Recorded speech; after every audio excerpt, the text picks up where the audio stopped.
diable. Mais si tu n'as pas l'esprit de voyance, son miso na yo fungwa mite. Miso na yo fungwa mite. Ba ekaye kweite. Yo mona ville kola banzete. Batumoko balobi que l'esprit, la vie on n'écrit pas au brillant, mais on écrit la vie au propre. Mais pour comment madame il faut mon avis. Pour ma fille bien, il faut qu'on a clairement. Oye ba ko cible son appétit en ozwa. Son appétit en ozwa. Son meilleur son simon mon amabo. Oye belo ça na moté. Les lots sont appelés sur $10,000 au sali. Yo wana ochebo ye mabe. Ochebo ye mabe. Maintenant on dit qu'elle a $300. Ah, il faut la kina sala boy. Oh mon Dieu, à un esprit éclairé, mis ce fouama. À l'évidence, on a $10,000 pour investir dans le produit. Bien aimé, c'est un ensemble de mis. Il y a des ensemble dans mon vie, dans ma clarté. Il y a des états pour la bonne année. Ensemble dans mis sur la main mona. Bien aimé, si tu pries réellement, la boutique à l'élo, au monde clairement. La boutique à l'élo, au commun, mis sur la yoko.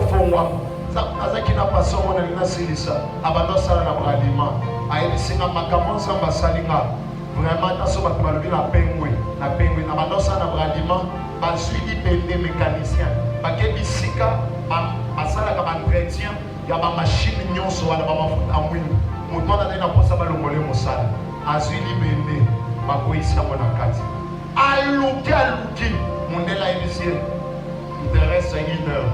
Soli bende wana yete kolomwe musala alobi papa kufa mama kufa bandeko nyonso bakufa na tikala kaka moko na zalabo abina bando bondela nzambe na lala abina lala ekutu te na kanika miso alobi nzambo za wapi abina monika miso na mai emeninga ti bisika bachaka basalide ya bamashine esprit yebisinga soin nzete azwi nzete abina na cheka boye na benti libende muto bwakaki yango ayebisi yo sandoki yango na vi na ntongo miso na ezofuma bato bakotarife kozandoki wana place mosusu mpo bango bakanisaka mpo moto amona esengeli azalaka ndoki o mwana nzambe pa okomona mwana nzambe pa po prédire malere ya moto ekovenir bien-aimé dans le Seigneur soit attitude ya moto abondelaka ebisa nzambe poko ya lelo nana posa miso na ngai efungwama nzambe kotika vi na ngai ekoma lokola terrain ya bale te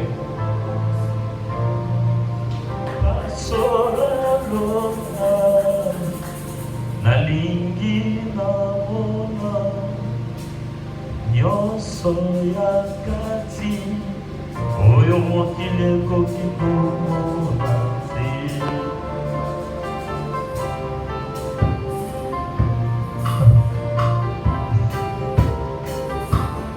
lobelanga lisusu nalingi nayoka maloba motema ainsi dit le Seigneur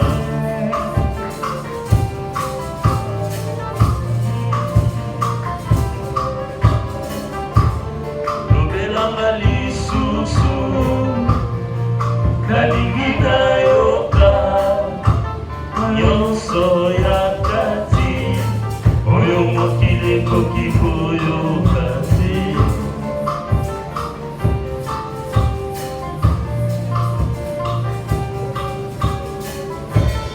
pasola lola nalingi namona nyonso ya kati oyo mokili ekoki komona te. Il y a des choses dans ce que tu regardes, il y a des choses qui demandent la voyance. Israël vivait pendant longtemps, pendant 400 ans avec l'Égypte.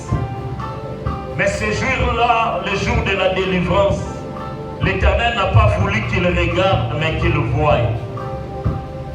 Quand on voit, on perçoit des choses que l'œil humain ne se voit. Il y a des choses qui t'arrivent, qui se passent dans ta vie. Tu as toujours regardé sans voir. Tu as toujours ouvert les yeux, mais toi-même tu dis je ne comprends pas. Mais Dieu a regardé Pharaon sur son char. Il a regardé les troupes de l'Égypte en train de s'avancer. Il dit à Israël, tu as assez regardé pendant 400 ans. Aujourd'hui, tu dois voir. Je suis en train de dire à quelqu'un, il est temps que tu commences à voir au-delà des murs, au-delà des yeux humains. Vous verrez désormais la différence. De vos yeux seulement, vous verrez la rétribution des méchants. Quand l'Éternel s'élève, tu dois quitter la dimension de regarder. Mais tu dois voir, tu dois aller en profondeur de ce qui est devant toi. Regarde bien Pharaon, tu le verras si bien. Tu as toujours vu ces beaux garçons, tu as toujours vu cette belle fille, mais parce que tu les regardes. Ce soir, si tu les vois avec les yeux spirituels, tu verras des choses que tu n'as jamais vécues de lui.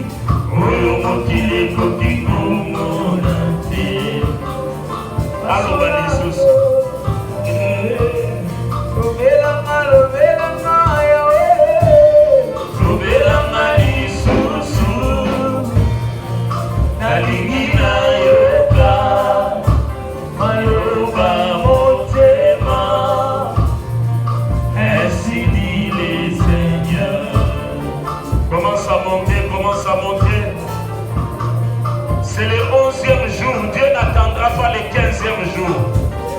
Dieu n'attendra pas le 20e jour. Chaque jour, il est en train d'opérer. Aujourd'hui, il fait que des écailles de tes yeux tombent. Ce soir, l'Esprit de l'Éternel fera tomber la voile qui t'empêche de voir, de comprendre ce qui t'arrive, de comprendre ce qui se passe dans ta maison, de comprendre ce qui se passe dans ta famille. Alléluia. De tes yeux seulement tu verras ce soir.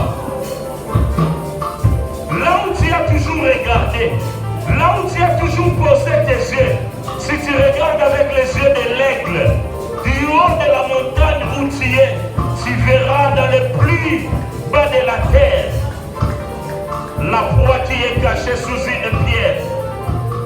Tika poko na lelo nzamba fungola misu na yo. Kaka ndemo salo banakomona. Kaka ndemo salo banakomona. Banakomona au-delà des voiles. Banakomona au-delà des murs. Banakomona dans les siècles passés. Banakomona même dans les siècles futurs. L'onction de l'Éternel est capable de te déporter même dans ton passé. L'onction de l'Éternel est capable de te déporter même dans le futur. L'Esprit de l'Éternel est capable de t'amener même en extase, d'entrer dans les laboratoires divins, de voir ce que l'Éternel est en train de faire sur toi. Il a dit à Jérémie, lève-toi, va dans la maison du potier. Là, tu verras le potier travailler sur son tour. Tu verras des choses que tu n'as jamais vues. Dans ce que tu regardes, il y a toujours une dimension spirituelle. Mais fais voir la dimension spirituelle de ceux qui regardent avec les yeux de l'esprit.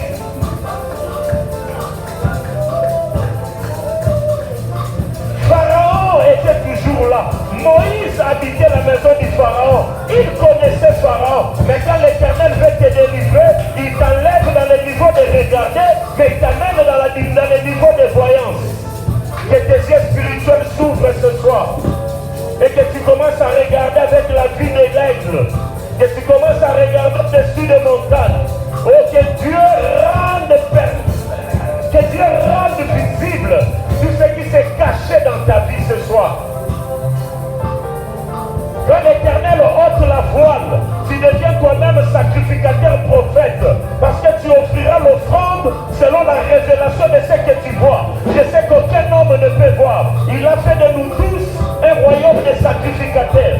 Je prie selon l'onction de ce soir que l'Éternel te rende capable de voir ce que tes ennemis complotent dans les secrets. L'Éternel te rende capable de percer les intérêts interdit de percer les dimensions ancestrales, les dimensions des astres que tu commences à voir et qui te déportent et qui te placent là où la réunion se tient contre ta vie. Oh yes! Commence à avancer. Quand nous avançons, on n'ensemble pas dans le obstacle. Quand nous percer la vie sous la haine, parfois les autres poignent. Shendaramakobobo, oh, lobela malisusu,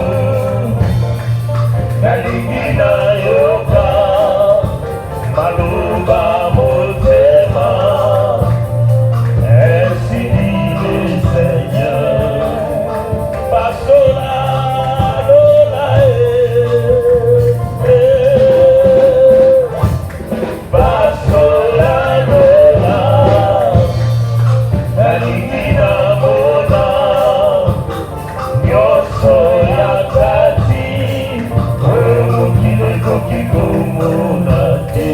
Il y a des choses dans la vie dont seuls les initiés peuvent comprendre et vivre. Zama Longolayo n'a tronc commun, mais Asalayo, un homme, une femme particulière. Je déclare ce soir que l'Éternel te rende capable de commencer à percer les réunions nocturnes de tes ennemis. Tout ce qui se complotera contre toi, l'Éternel le mettra au grand jour. Désormais, à partir de ce soir, toi tu ne seras plus surpris à cause des réunions nocturnes, des réunions des démons, tenus dans des lieux secrets. Que plus rien ne reste secret devant toi. Dans le puissant nom de Jésus.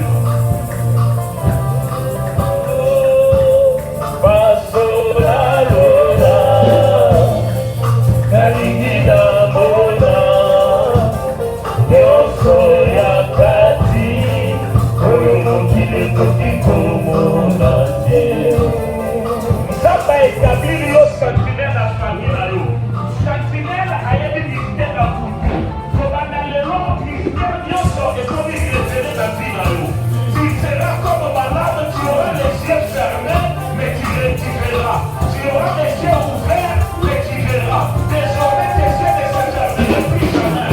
Yokola, mais plus souvent, mon livre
mosika Israël. Abanosa la plan. Abi toko attaquer Israël na butu. Toko zela l'air ba kolala. Lobi na tongo. Avant l'aube, toko quitter la bango. À sa grande surprise, na tongo plein ça de jouer. Avant d'ici va conseiller les gars pour ma bango. Alors parmi nous il y a un traître. Parmi nous il y a des espions. Mon pâté dans le bureau pour voir vie pour tous. Alors le problème c'est qu'il y a plein d'espions parmi nous. Le problème c'est qu'en Israël, il y a un homme dont Dieu a rendu capable, où qu'il soit, d'entendre ce que le roi dit dans sa chambre. Ça c'est l'onction de ce soir.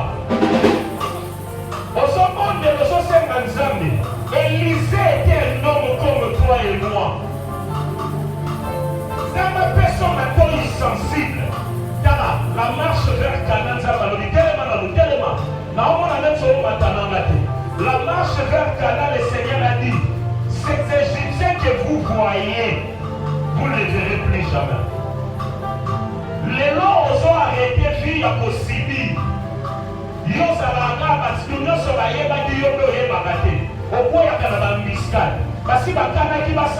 ils arrivent toujours à leur fin. Les hommes ont la capacité à faire ça qui prophète Élisée. À rendre capable et si là, comment nayo et comme un déclic qui a vu nayo. Et si camion sur autant à la pomolo et la namato il nayo nain au banakoyo kabam. Tant bazoka na bayo sale ba me bakuta au beno vanga na mando. Oh c'est là-bas. Et donc Dieu nous avait raconté que nous sommes incapables. Il y a aucun dans le village, il y a pour assister dans la réunion. Parce qu'on préparait moi dans le village. Parce qu'il y a des routines. Ayo qui a dit ça va. Il y a des gens qui ont dit ça va. Il y a des gens qui ont dit moi non, il faut aller à minuit juste dans la porte. Alors, nous avons fait la bambo.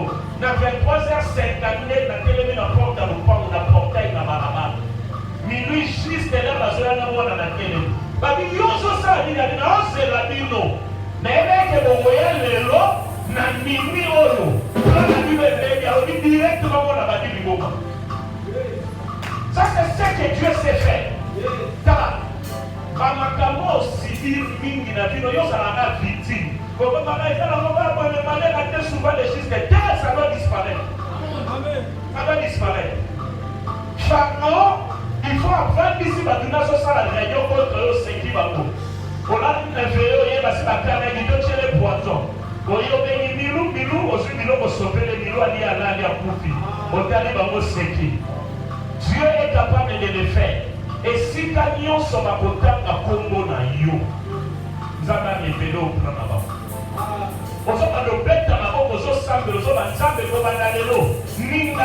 ni banananga, ni moisinanga, ni ndakulanga, tobando civil lisusu, na lebi solisoni, na lebi masanga, na lokuta ya solo, bata kotele de la yamo, sosuka lelo, na bongo na Yesu Masia.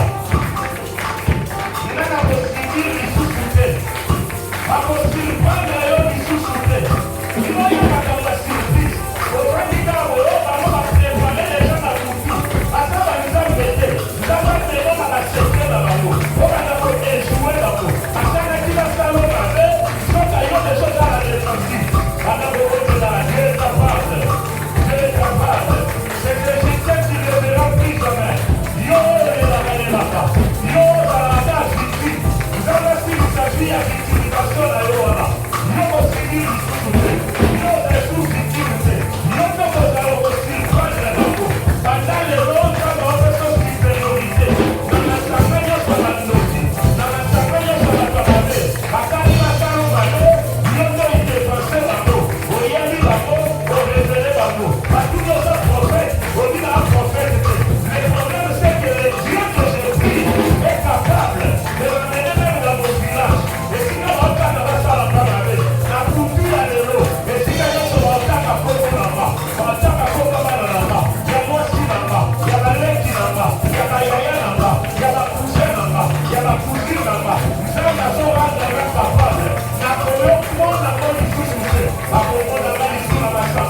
vie à ma parcours, vie à ma accident, vie à ma fausse affaire, vie à la possibilité. Dieu a dit, il ne permettra plus que yo mette à l'Ibakou. Le colonel va mettre à l'Ibakou le soute. On va mettre à l'Ibakou dans mon colonel le soute. On va mettre à l'Ibakou à ma belle le soute. À la côté de l'amour. Pendant que vous regardez l'amour. Ah oui, la main pour regarder l'eau. La main sur ma parcours à ma vie. La cuisine à ma vie sur ma parcours à ma vie. Ah, maman la grande chose. Ah, la tête à l'Ibakou à ma vie. Finalement, vous êtes sous à chanter. Mon pied de sera plus gros que la vie de terre. Arrêtez de ce soir. Je marcherai sur le plan de l'Éternel. Je marcherai sur le plan de l'Éternel. Mon pied de sera plus gros que la vie de terre. Dans le nom puissant de Jésus. Dans le nom puissant de Jésus. Dans le nom puissant de Jésus. Ah, dis à ma femme, où est la vie là-bas? Dis à ma femme, c'est pas ma femme, ma femme. Mana beaucoup est la difficulté. Parce que la femme a piège dans le caillou. Parce que ma maman, il a la voix, elle va blesser. Il a ma masse, pas les colonies au fait à l'Ibakou. Mana de Yatama, il a blessé. Pour ça, la gueule au côté de la Févrola. La Yatama, il a masse, pour ça, la gueule au côté de la Févrola. Parce que mon frère a dit, il ne permettra plus que mon Dieu acte contre qui le tient. Dans le nom puissant de Jésus. Dans le nom puissant de Jésus. Dans le nom puissant de Jésus. Dans le nom puissant de Jésus. Ramasanta Ramasete. Yika Ramasanta. Yika Ramasanta. Au nom de Yoki aloko sukozo longola na vie na nous. Yebisa nzambe na boyi makambo abio na yebi te. Namonaki te. Banda lelo je vais voir. Banda lelo nalingi na mpona. Makambo lisusu tubabili wonga na yeba te. Fo na yeba. Il faut na yeba. Nyonso ya vie na nga. Oh, nyonso osala na ndako na mama il faut na yeba. C'est ça l'autorité spirituelle. C'est-à-dire que nyonso yebi te kosala ba lisusu te. Vie na yo eza ya yo. Eza sur terrain football te. Olamuki obavi biso lokolo. Olamuki biso evindi. Nzoto ngo ya yo. Banda bobo ya yango loba banda lelo.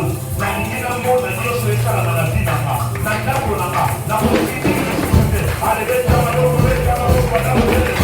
Au nom puissant de Jésus. Na osini lisusu te. Nzoto na meza terrain football te.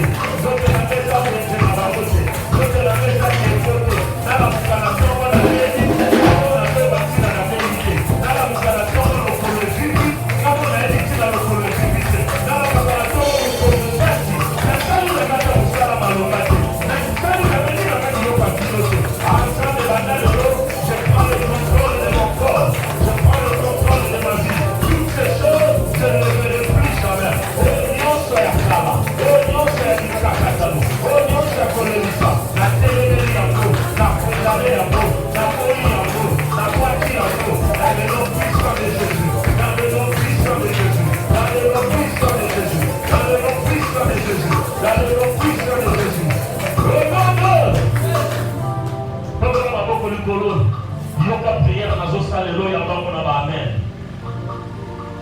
Dieu avait dit, désormais, vous verrez les ciels ouverts.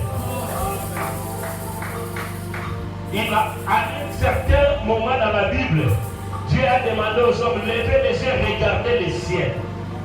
Mais à la fin de la vie de Christ, il a dit non, c'est fini, le temps de regarder est fini. Il a dit, désormais, vous verrez les ciels ouverts. C'est-à-dire, lors de vos anamoka, il y a vos pangama. Mais vision n'a eu que personne ma pata au moment de ma campagne. N'a pas déclaré ma propre à l'eau. N'a mis sous la yo. Au moment de capable et à ce moment d'abord, on va t'en va son monate. Nous avons appelé son vision de l'aigle. Et si tu as dit, maman, dit souka, yo, on a osé après souka. Et si tu as dit, non, ça va pour souka, yo, pour souka, te. Pour yo, on a la possibilité. Pour battre la propre à l'eau. Nous avons appelé son vision de l'aigle. Ata bapusi musika ya réalité au monde na biso na yo. Ata bapusi musika ya objectif na yo biso na la capable de monde. Que Dieu te rende capable de voir toutes choses dans ta vie. Je déclare à partir de ce soir, plus rien ne se fera en cachette dans ta vie. Au nom de Dieu. Nyonso oko salama. Kokoyeba yango. Yoko za sous désagréablement surpris. bakotanga kombo na yo nzambe donc capable ya komona kobanda pokwa lelo masanga nyonso ya bandoki ya banguna na yo esika bakomeka kovandela kombo na yo nzambe afungolo miso ava bango baya yo kende vers bango ava bango baatake yo atake bango deja ava bango babebisa vi na yo yobebisa deja misala na bango onono. Commence à remercier le Seigneur. Commence à remercier le Seigneur pour la vision de l'aigle. Nous bénissons le Seigneur pour le ciel ouvert. Nous bénissons le Seigneur pour les yeux ouverts. Je prie ce soir que les écailles de tes yeux tombent dans le nom de Jésus. Yo maintenant au nom de la vision. Yo bandoto et miwaki. Soit ma botte la yo chanamis. Chama botte la mis. Je chasse la société spirituelle. Jeûne liquide, ensemble sur cet thème tiré dans Exode 14, le verset 13.